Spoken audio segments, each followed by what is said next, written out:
نواصل الآن مع هل يسمون أنفسهم نفايات؟ نعم، فريق النفايات حصل على 8 نقاط من لجنة التحكيم. فريق بيت فين هاوت، هل ترون؟ ساندرا من انسخد لقد انضمت إليهم لتوزيع الوزن على الأرجح، هي لها من آلية غريبة لمقود التحكم. أجل، رائع جدا، نوع من الحركة البطيئة الآن، وعلقت، لا لم تعلق، يا إلهي لقد خسروا. كان المقود الجميل في مكانه لكنه لم ينفعهم وسقطوا في الماء. لا تحاول دق الجرس فهذه لن تحسب. لقد كانت الحلقة قريبة جدا من الرمح ولكنهم فشلوا. في المرة المقبلة اكتبوا بأحرف كبيرة آد وآدي. ما رأيكم بهذا الأمر؟ ممتاز. هل اتفقنا؟ إننا نشارك للمرة الثالثة. في المرة الأولى نزلنا تحته، والمرة الثانية إلى اليسار. والسؤال الآن، ما الذي سنفعله هذه المرة؟ ما وجهتنا؟ فعلا أخبرني.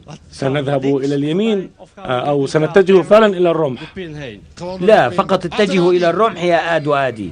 هل سيختاران الجانب الصحيح أم الخاطئ؟ سيطلعنا الوقت على ما سيفعله آد وآدي. والصاروخ 11 نقطة من لجنة الحكام. مستعدان؟ انطلقا.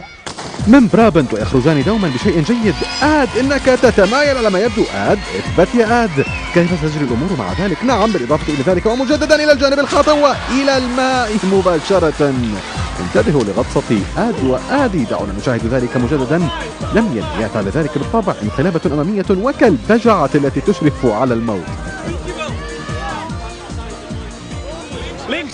إلى اليسار. العام المقبل سنحاول إدخال الرمح فعلا داخل الحلقة، أو ربما سنحاول الطيران فوقه. الجولة الثانية من التعلق ببنطال الجينز. تم يقف هنا. تم، ماذا كانت نتيجتك؟ 1:46 ثانية بالضبط. هؤلاء المتبارون الأربعة سيجربون حظهم. ربما سيتعلقون لمدة أطول أو أقصر. مستعدون؟ تسلقوا تلك السلالم. هيا تعلقوا وأمسكوا جيدا. ستحصلون على دعم كبير من ميدلبيرغ. ها نحن ننتظر. هيا هيا يا جون، أصبح الأمر بين يديك الآن.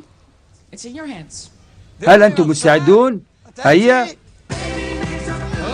من سيتعلق لمدة أطول؟ ركزوا تماما. ميدلبيرغ، ما رأيكم؟ سقط 1 و2. مرت تقريبا دقيقة واحدة. تماسكوا. حصلتم على تشجيع. تيم، هل تأمل بأن يتعلقوا لوقت أطول؟ ما رأيك؟ أريدهم أن يسقطوا. والآن سقطوا. خسارة. كنت الأفضل في هذه الجولة يا تيم.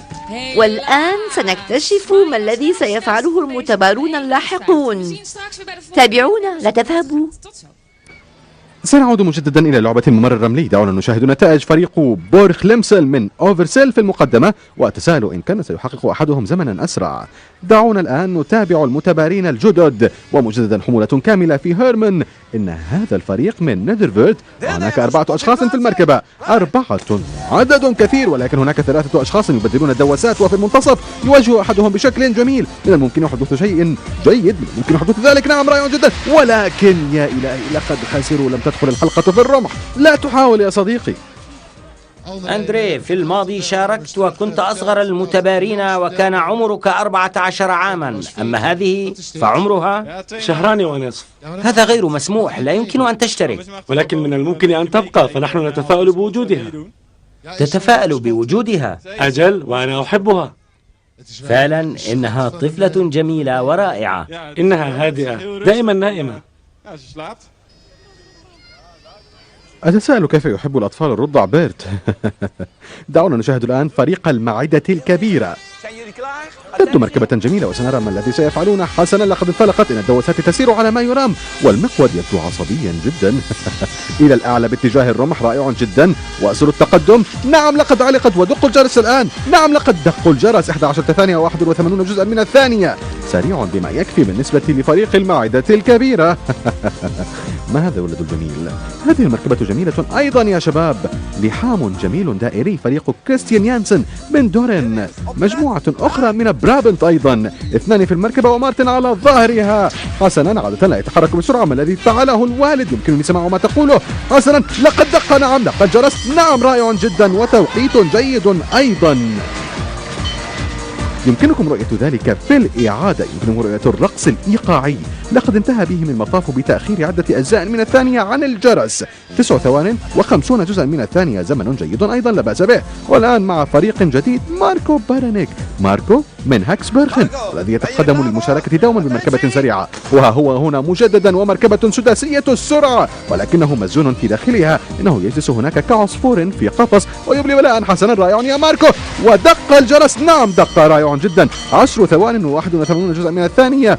في مكان ما جرت الأمور على ما يرام، ليس سريعا بما يكفي في اللحظة الأخيرة. كان من الممكن أن يحقق زمنا أفضل.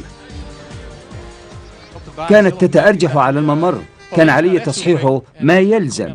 يجب أن أعدل آلية مقود التحكم العام المقبل. سأقوم بالتعديل على قاعدة العجلات الأمامية، ثم ستعمل بشكل جيد. هذا مذهل. لقد كانا يصنعان مركبة طوال الشتاء. سقيفة العمل إنه المكان الذي يتسكعان فيه.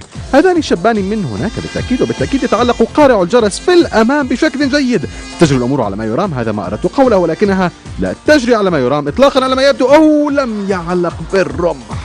أظن أنه لا يوجد لديهم أي آلية توجيه على متنها على الإطلاق.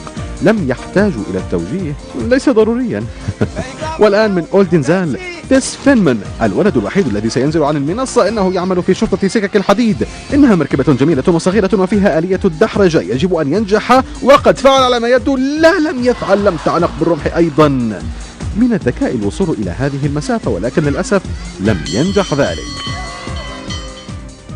أنت رجل إطفاء حقيقي، صح؟ نعم هذا صحيح. ما هو رجل الإطفاء؟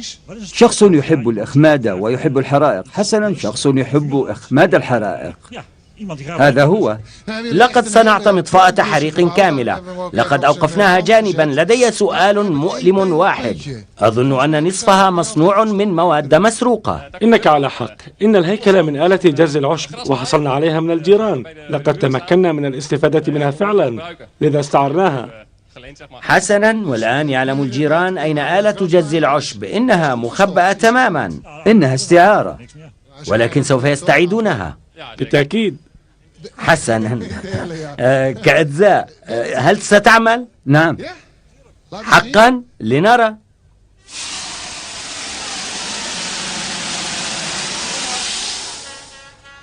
يا شباب، إنها تبدو رائعة فعلا. مطفأة حريق رائعة، لأنها كانت مسروقة، والمسروقات لا تحقق شيئا جيدا.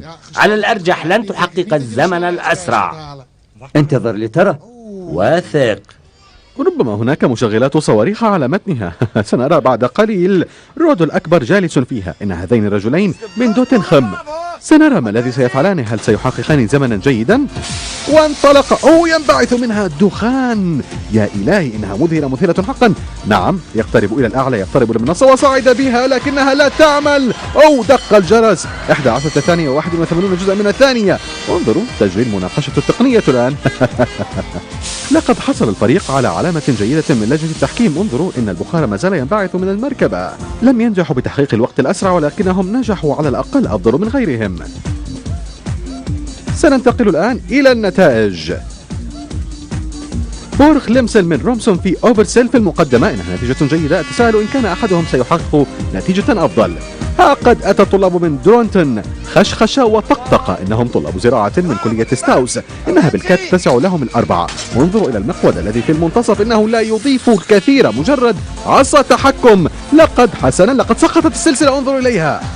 يا للأسف، ولكنهم اقتربوا من الجرس وحققوا زمنا جيدا. 11 ثانية و20 جزءا من الثانية. لقد سقطت السلسلة وآلية التوجيه الغريبة، لكنهم على الأقل أيضا وصلوا إلى الجرس ودقوه.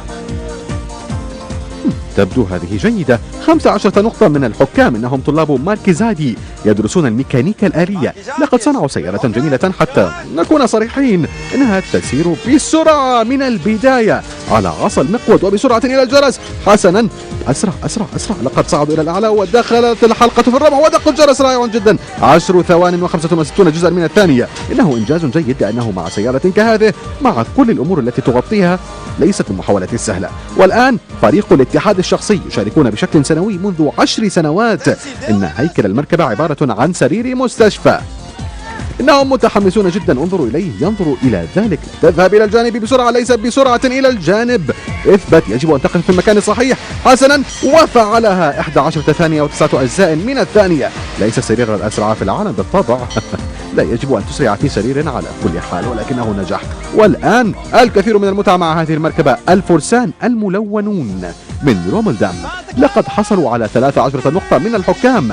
إنها رائعة وجميلة جدا. هل مارتن موجود فيها لوحده؟ سنرى. إنها عصبية المزاج أيضا.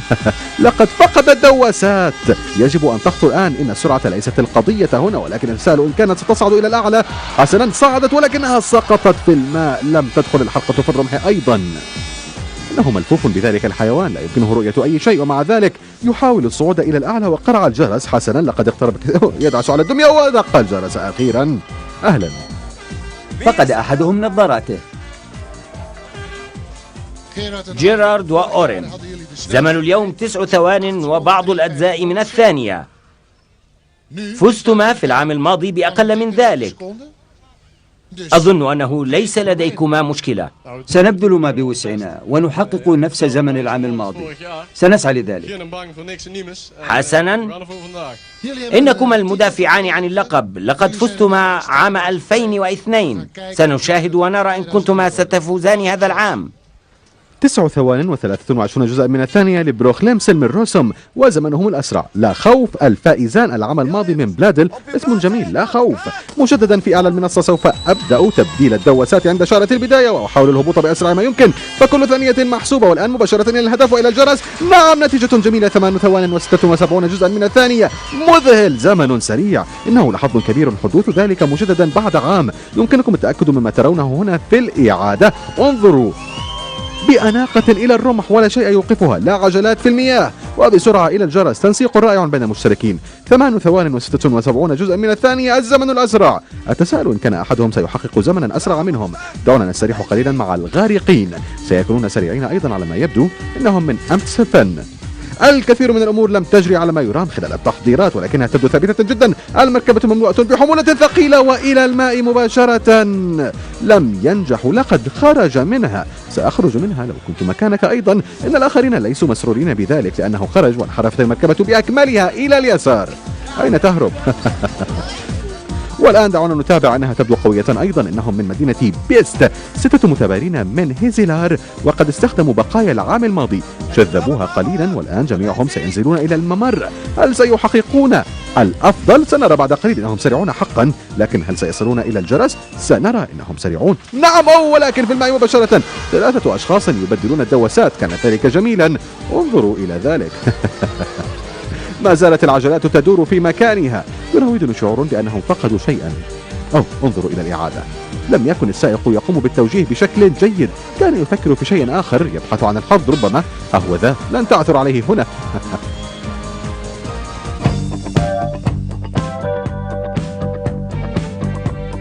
والآن إلى الجولة الأخيرة من التعلق ببنطال الجينز. ما زال تيم إلى جانبي. ما زمنك مجددا يا تيم؟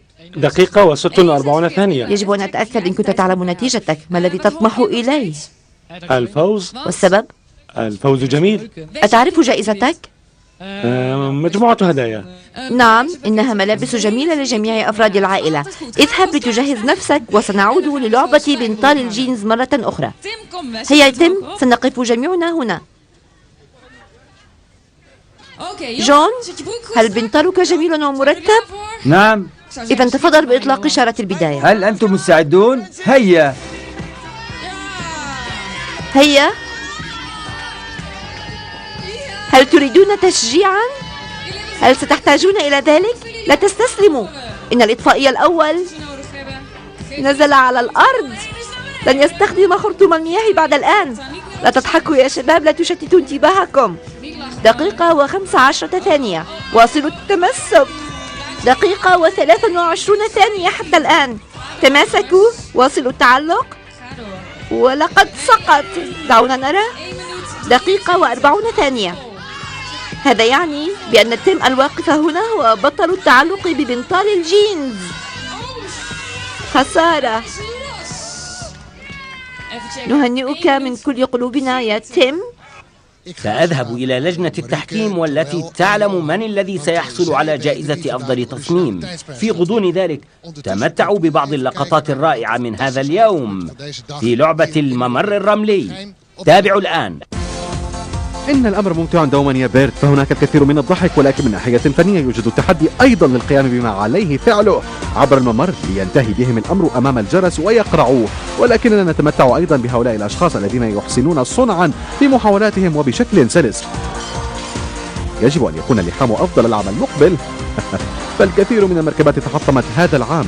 بمناسبة الحديث عن التحطم، إنهم يستحقون جائزة أسوأ أداء، ولكن من الذي سيحصل على جائزة أفضل تصميم؟ ما هي النتائج؟ فريق لبعضهم البعض من اتحاد الكرنفالات حصلوا على الجائزة الثالثة. ثلاثتنا منحناهم 8 علامات. لقد كانوا جيدين. حسنا، ماذا تعني بهذا؟ لما لا تشرح لنا جون؟ هذا يعني بأننا جمعنا العلامات التي وضعتها ماريكي وجويل، لذا كان المجموع 8. إذا منح كلاهما 8 تبقى العلامة 8، وأنا منحتهم 8 أيضا، لذا 8 زائد 8. قل المجموع. إذا لم تفهموا ما يقوله جون يمكنكم قراءة النتيجة لاحقا على الشاشة. 16 ثانية. حسنا، من حل بالمركز الثاني؟ منحنا المركز الثاني إلى بوبلرز من اتحاد الكرنفالات والتي تقع بالقرب من بيردا. إنها مصادفة. فعلا إنها مصادفة. المتسابقون من نفس المقاطعة. منحناهم أنا وجويل 8 علامات ونصف، ووافق جون على ذلك. والآن اللحظة الحاسمة، سنقول الاسم معا. الفائزون هم قسم الإطفاء. كانت مركبتهم تبدو فعلا مذهلة، قسم الإطفاء، والذين أمضوا ساعة وراء الأخرى في صنعها. عمل جميل.